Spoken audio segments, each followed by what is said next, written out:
तो माया सरेंडर होने का क्या अर्थ है? और पहले सरेंडर होना, तो जैसे कि अभी बताया आप लोगों ने कि कमी कमजोरी दूर होना। ठीक है, ये बात समझ में आ गई। परंतु किस चीज में जोर नहीं लगता, कम जोर लगता है, ना जोर नहीं लग मेरे पाता? को पुरुष है, तो पुरुष का मतलब ही होगा आत्मबल, या कहें जो आत्मिक शक्ति होती है वो पुरुष की शक्ति होती है, परंतु उसमें जोर नहीं लग रहा होता है, क्योंकि अंधकार होता है, तमस कारण होता है। क्योंकि माया कुछ और नहीं है, क्या है? अंधकार, अज्ञान का अंधकार। हम देख नहीं पाते हैं, वास्तव में हम वो देख नहीं पाते हैं जो हमें देखना चाहिए। हम क्या देखते हैं? वो देखते हैं जो दूसरे हमें दिखा रहे होते हैं। तो उसमें क्या बुद्धि फंसती है बार बार।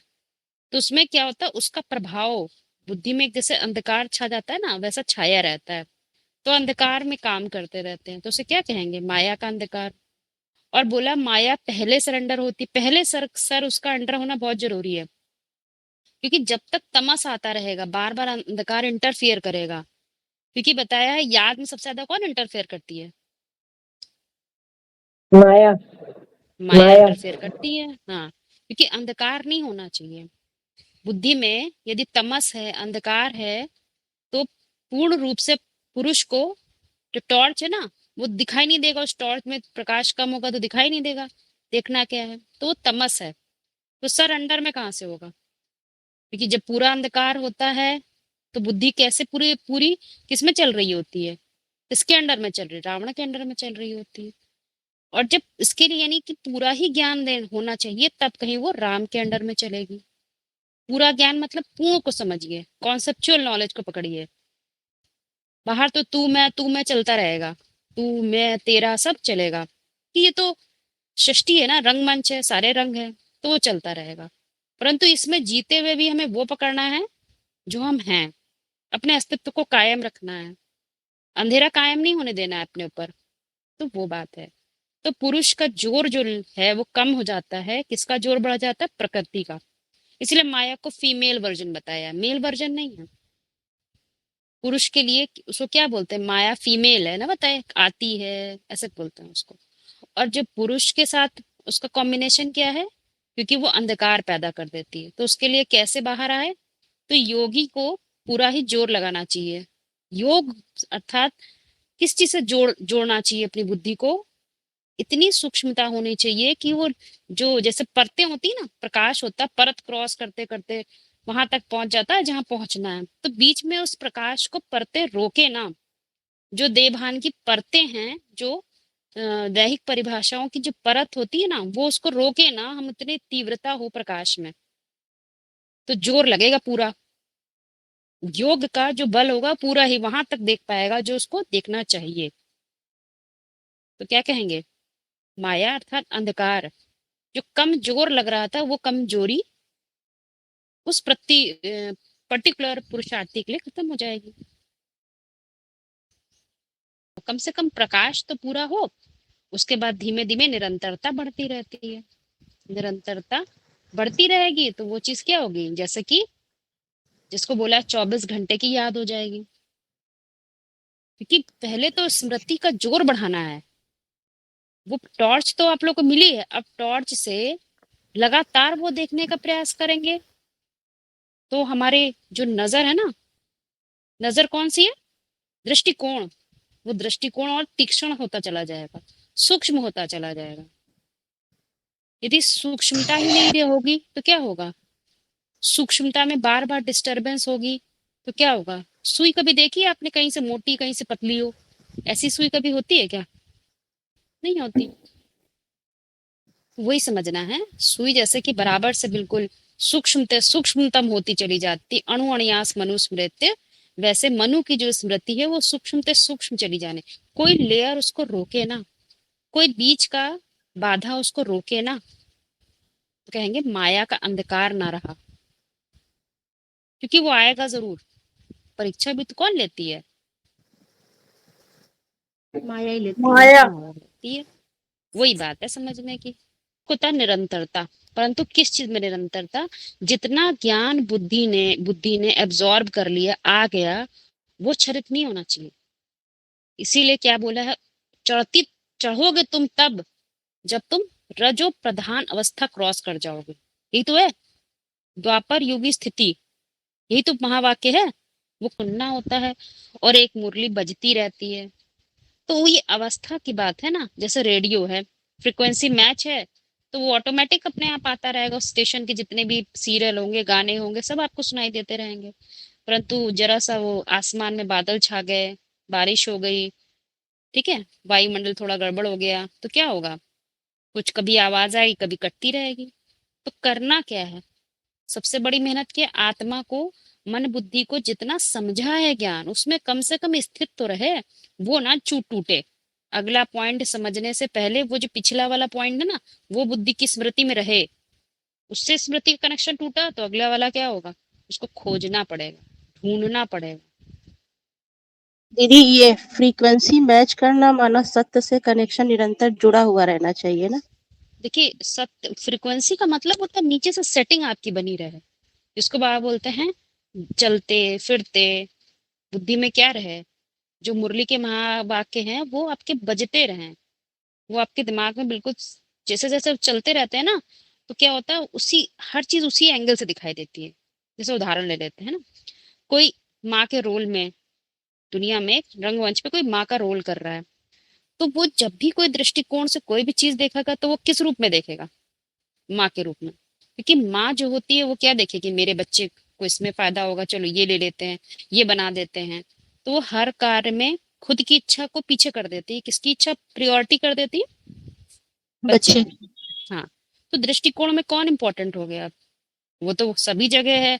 एक पत्नी भी है, एक टीचर भी है कहीं पर, एक कहीं जाकर और भी रोल कर रही है, किसी की बहन भी है। परंतु बाकी रोल उसको प्रायोरिटी नहीं दे रही है। सारे प्रायोरिटी किसको दे रही है? जिसको सारी प्रायोरिटी दे रही है वही दृष्टिकोण काम करने लगता है ना। आपको सोचना पड़ता है, अरे मेरा बच्चा भी एक है, उसके बारे में भी कुछ सोच लेते हैं। नहीं सोचना पड़ता है। वो क्या है, क्योंकि वो आपका वही दृष्टिकोण ही है। तो जो वो दृष्टिकोण बन जाना, मतलब कि जैसे कि वो रिसीवर की अवस्था हो जाना, वो हमेशा ही फ्रिक्वेंसी का स्टेशन सेट है। अब जितना भी आएगा वो अपने आप आता रहेगा, आपको सिर्फ सेट करना है। सारी मेहनत क्या है? स्थिति में स्थित रहना, बाकी काम अपने आप होता है। तुम मुझे याद करो, क्या बोला है? तुम मुझे याद करो, आगे मैं तुम्हारे साथ हूँ, मैं तुम्हारे साथ साथ हूँ। साथ होने का बहुत गहरा मतलब है। साथ होने का क्या मतलब है? यहाँ तो पढ़ाई है ना, पढ़ आई, वो अपने आप रिसीव होता रहता है। माया के लिए बोला है कि माया पहले सरेंडर होगी। माया बाप की बेटी है, ऐसे बोला है। तो और एक बात एक और बोला है कि जो बाप का घर है शिवलिंग, उसमें भी माया का पुट है। फिर बोला कि माया किसको कहा जाता है? माया उसको कहा जाता है जो पूरा पूरा कर्मेंद्रियों से कनेक्टेड है। कर्मेंद्रियों का सुख ज्यादा खींचता है। स्वर्ग में तो कर्मेंद्रियों का सुख नहीं खींचता है। कहते हैं इनके पास धन बहुत है, धन लक्ष्मी से आता है। फिर कहते हैं माया बहुत है, माया को धन समझ लेते हैं। नहीं तो धन को संपत्ति कहा जाता है।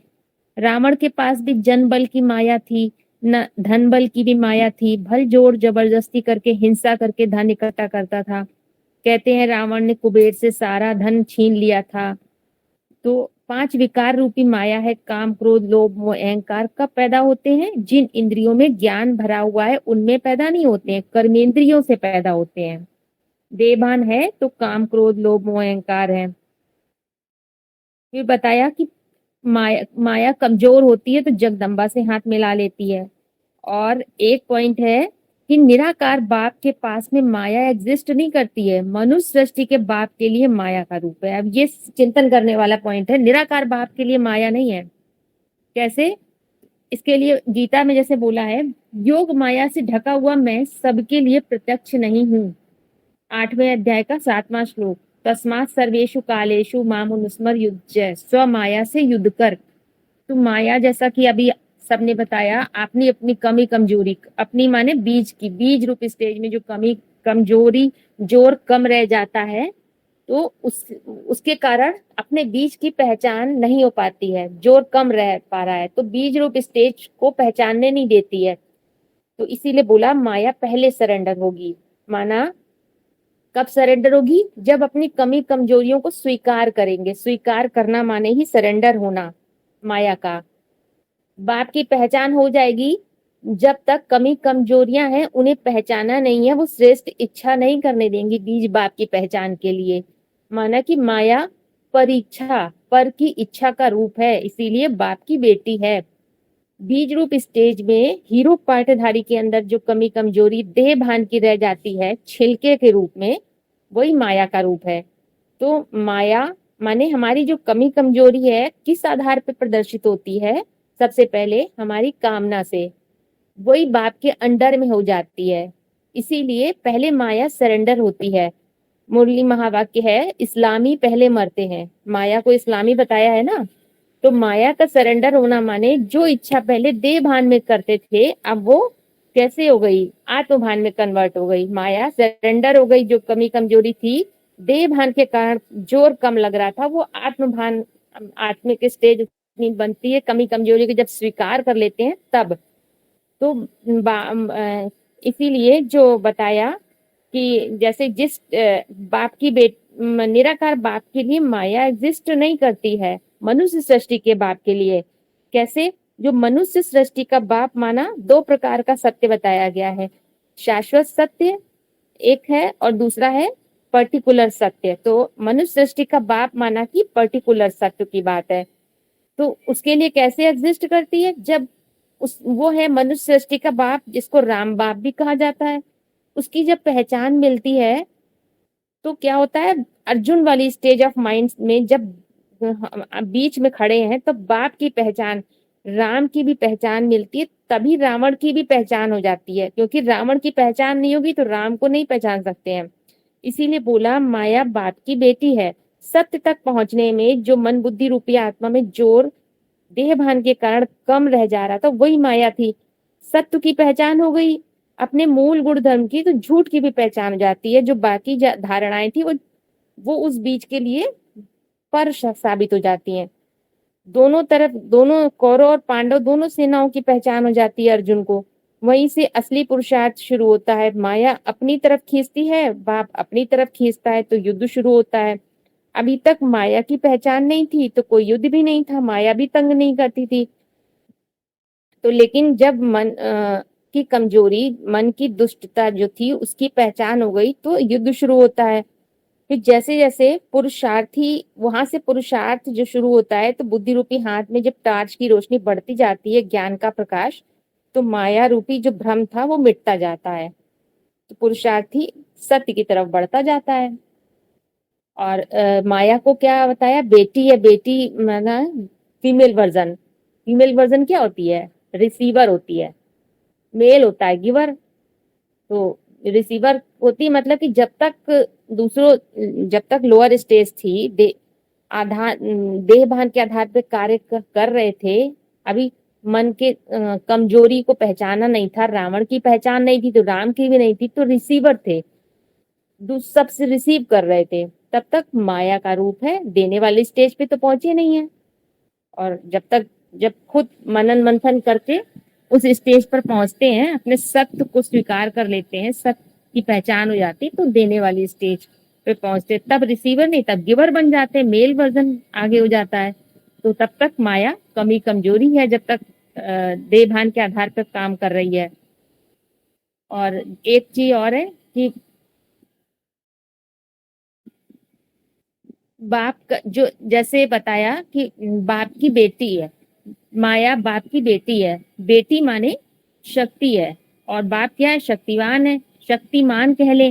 तो शक्ति है तो शक्तिमान से अलग नहीं हो सकती है। इसको ऐसे भी समझ सकते हैं जैसे सूर्य है, ऊपर है सूर्य, उसकी परछाई नीचे जल में पड़ रही है। तो क्या हो रहा है? सूर्य, एक और सूर्य दिख रहा है, लेकिन वास्तव में वो सत्य नहीं है, वो तो सिर्फ परछाई है। माया के लिए भी महावाक्यों में परछाई भी बोला है, जबकि ओरिजिनल सत्य तो ऊपर है। जो नीचे है, जो परछाई दिख रही है सूर्य की, वो क्या है? वो सत्य नहीं है तो फिर क्या है? सूर्य जैसा ही तो दिख रहा है, लेकिन वो क्या है? प्रतिभासित सत्य है, महसूस हो रहा है, लेकिन सत्य प्रतीत हो रहा है नहीं। लेकिन सूर्य के बिना वो परछाई बन नहीं सकती है। परछाई का अपना अलग से अस्तित्व नहीं होता है बिना ओरिजिनल चीज के, यानी कि सत्य के। इसीलिए जैसे कहा जाता है ना, संसार के लिए भी कहा जाता है कि माया है, माना कि संसार क्या है, माया क्या है, प्रतिभासित सत्य है। ओरिजिनल लग रहा है लेकिन ओरिजिनल है नहीं, प्रतीत हो रहा है। उसका कारण तो ओरिजिनल में है, तभी तो दिख रहा है। तो ऐसे ही कहा है माया के लिए और भी पॉइंट्स हैं बहुत, कि कागज का शेर है, उंगली लगाओगे तो भाग जाएगी। तो कागज का शेर वही है कि जब तक उसकी पहचान नहीं है तो उससे डर है, डरते हैं। कमी कमजोरी को जब तक पहचाना नहीं है, पहचानना माने ज्ञान के आधार पे अज्ञान खत्म हो जाता है, तो पहचान हो गई, स्पष्टता हो गई, तो वो कागज का शेर है, वो कुछ थी ही नहीं। जैसे अंधेरे के लिए कहा जाता है ना, अंधेरा तब तक एग्जिस्ट करता है जब तक ज्ञान प्रकाश का अभाव है, तब तक अंधेरा एग्जिस्ट करता है। ऐसे ही माया का अपना एग्जिस्टेंस नहीं है, ज्ञान प्रकाश का ना होना ही समझ लो माया रूपी अंधकार है। माया रूपी ज्ञान प्रकाश आ गया तो माया अपने आप ही, माया का एग्जिस्टेंस खत्म हो जाता है। जैसे मनुष्य मनुष्य ही जो मनन चिंतनशील है वही तो मनुष्य है, मनु की औलाद। और मनन चिंतन कौन करते हैं? जिन मन बुद्धि का प्रयोग करने वाले वही पुरुष रूप पुरुष है। तो संपूर्ण मनुष्य ही पुरुष है। रुद्रमाला के मन के सब दुर्योधन दुशासन है, पुरुष है। और संपूर्ण पुरुष उसे कहा जाएगा जिसके साथ प्रकृति भी हो, क्योंकि अपने भारत में जब तक गांठ नहीं बंधी है, प्रवृत्ति नहीं है, तब तक संपूर्णता को मान्यता नहीं देते हैं, सिर्फ पुरुषों को मान्यता नहीं देते हैं। तो मनन चिंतन के आधार पर ही अपने पुरुष तत्व को पूरा जागृत करते हैं। तो वो संपूर्ण पुरुष तब बनेंगे जब जागृत तो कर लिया, लेकिन उसके बाद में उसकी प्रकृति भी साथ में हो। माना कि भारत में प्रवृत्ति को मान्यता देते हैं। तो अब मनन चिंतन मंथन के आधार पर बीज तो पता चल गया, तो ऐसा कारण रूप बीज जिसमें उसका विस्तार भी समाया है, उसके कार्य का ज्ञान भी उसके अंदर है, तभी संपूर्ण पुरुष है। मनन चिंतन मंथन के आधार पे सत्य की इकट्ठा होता जाता है, जब जितना जितना वीर्य, तो एकदम से तो संपूर्ण सत्य नहीं तैयार होता है। तो ऐसा करते करते शांति की तरफ तो बढ़ रहे हैं, लेकिन संपन्न होने पर जब अपने मूल तक पहुंच जाते हैं, माना कि पर्टिकुलर सत्य की पहचान हो जाती है, तो उसके आधार पे ही फिर वो संपूर्णता आती है कि और नया युग शुरू हो जाता है। तो देने तब क्या हो जाता है, सत्य का युग, तो सत्य स्थापित हो गया, तो मूल गुण धर्म के आधार पर ही वो देवता स्टेज डेवलप हो जाती है। जो बोला है कि संपूर्ण मनुष्य तो देवता, देवता माने देने वाली स्टेज, वो किस आधार पे आई? जब पर्टिकुलर सत्य की पहचान हो गई, मूल गुण धर्म के आधार पे ही उस स्टेज पे सेट हो गई, यानी प्रवृत्ति बन गई, तो देने की स्टेज डेवलप होती है। संपूर्ण सत्य तैयार हो गया तो मनन चिंतन मंथन की संपूर्णता से तो संपूर्ण मनुष्य ही देवता बन जाता है।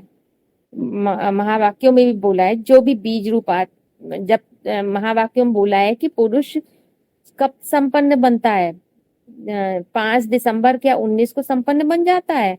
बाबा ने बोला पुरुष संपन्न होते ही नहीं, सब पुरुष दुर्योधन दुशासन है। भारत में तो परंपरा है भक्ति मार्ग में, जब तक शादी नहीं हुई है तो पुरुष संपन्न नहीं बनता है, इसीलिए कुमारों में संपूर्णता नहीं आती है। जो भी बीज रूप आत्माएं सृष्टि रूपी रंगमंच की हैं, उनका भी जो एक बीज है मुखिया एडम अर्जुन, वो संपन्न जरूर बनता है, लेकिन संपन्न बनता है तब जब वो पुरुष की अकेली वृत्ति से आगे बढ़कर प्रवृत्ति मार्ग का पक्का बने। पुरुष है मेल तो फीमेल चाहिए, तभी पक्की प्रवृत्ति कहेंगे। बीज है रुद्रमाला का बीज, सृष्टि वृक्ष में अनेक धर्म की बीज रूप आत्माएं हैं, तो वो कब संपन्न कहेंगे? जब विजय माला से उनका कनेक्शन जुड़ जाए, तब। ये मुरली का पॉइंट है। रुद्रमाला में क्या कर रहे थे अभी तक? रुद्रमाला के मन के मेल वर्जन सब पुरुष रूप बताए हैं, तो मनन चिंतन मंथन के आधार पे क्या कर रहे थे?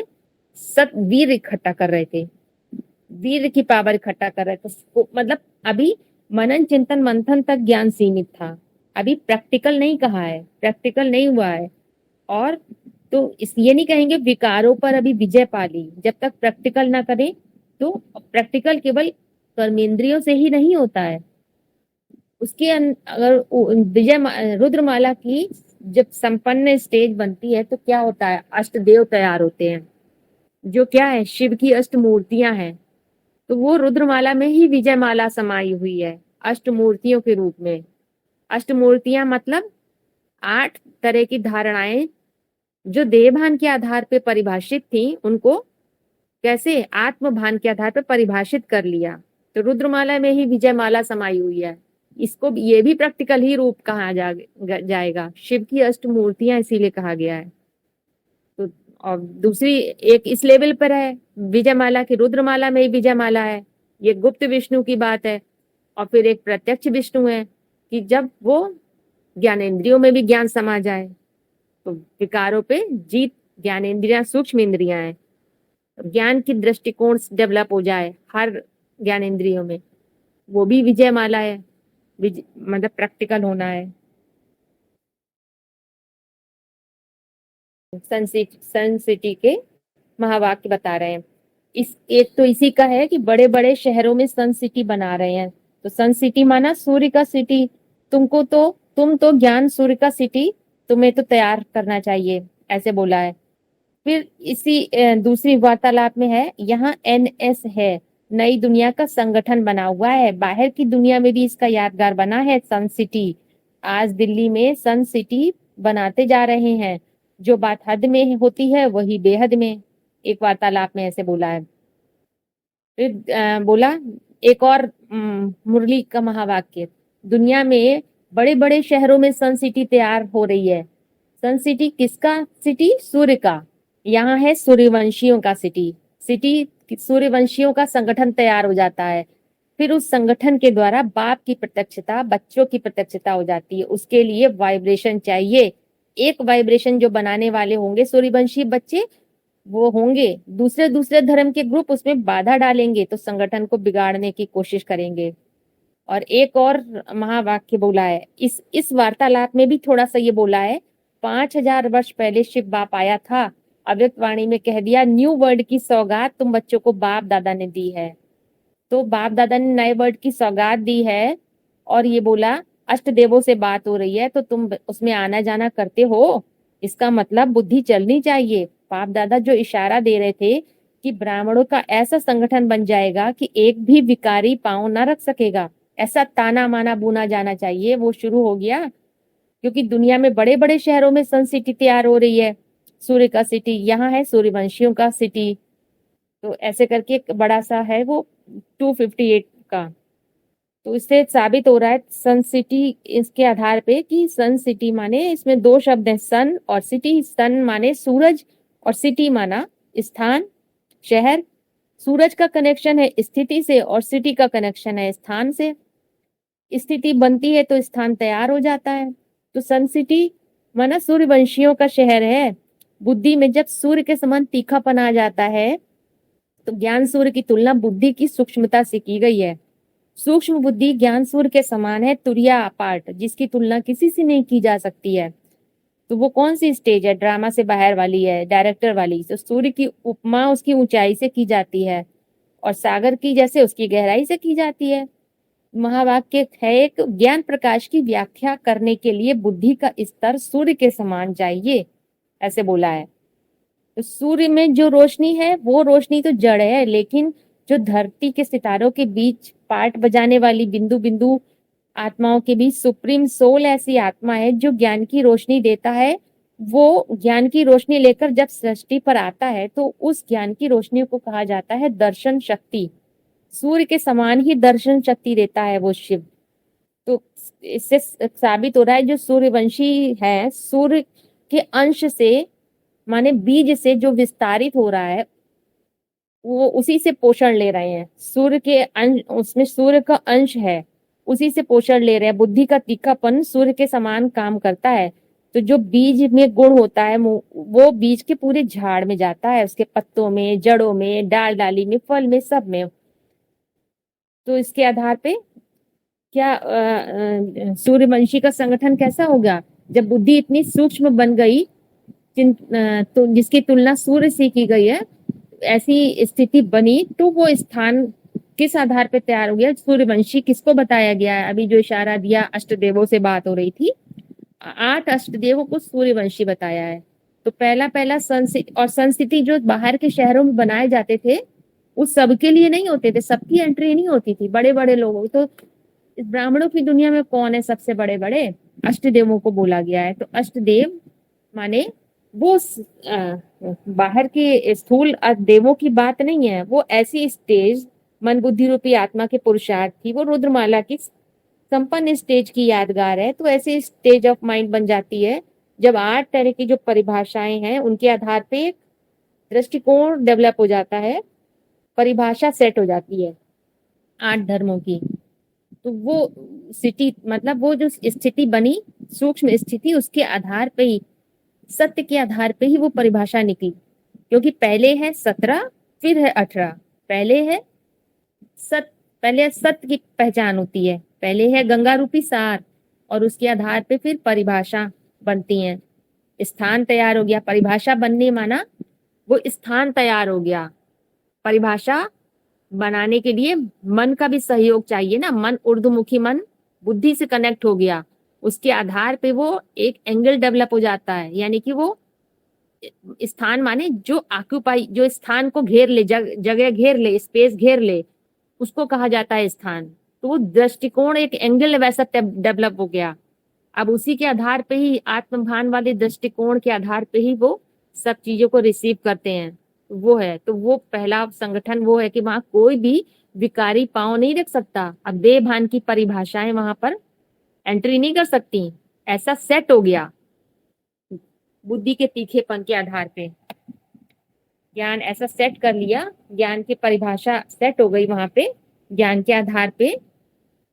तो कोई भी देह भान की परिभाषाएं वहां पे पांव नहीं रख सकती। वो सन सिटी हो गया बेहद का।